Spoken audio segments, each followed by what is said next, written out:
चलो यहाँ खड़े हो, यहाँ खड़े हो, मोबाइल बंद करो। ले जाओ बेटी, तुम बैठाना। चलो जाओ। 26 तारीख को थाना पीपीगंज पर सूचना प्राप्त हुई थी कि एक महिला की सरकटी लाश पड़ी हुई है। इस सूचना पर तत्काल एफआईआर दर्ज की गई और एफआईआर दर्ज करने के बाद उसका पंचायतनामा पोस्टमार्टम कराया गया। विवेचना के लिए करीब 60 टीम लगी थी और 7 टीमों के अथक प्रयास के बाद, जिसमें खासतौर से एंटी थेफ्ट सेल प्रभारी, सर्विलांस प्रभारी, स्वाट प्रभारी और स्थानीय पुलिस द्वारा और हमारे क्षेत्र अधिकारी कैंपियन द्वारा बहुत मेहनत की गई और इस केस को आज वर्कआउट किया गया है।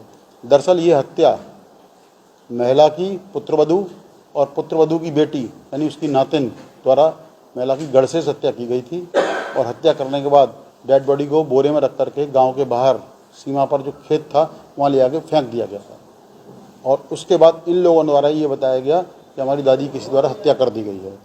विस्तृत पूछताछ, सीसीटीवी फुटेज, सीडीआर्स, स्थानीय लोगों से बातचीत, परिजनों से बातचीत और मुखबिरों से जब जानकारी प्राप्त की गई तो मालूम पड़ा कि इन दोनों ने ही हत्या की है और इस शव को यहाँ पर फेंक दिया है, छुपा दिया है। आज पूरा खुलासा किया जा रहा है और अन्य साक्ष्यों के साथ इसको माननीय न्यायालय के समक्ष रिमांड के लिए प्रस्तुत किया जा रहा है। क्या कारण था सर हत्या का? दरअसल ये बड़ी कॉम्प्लेक्स कहानी है।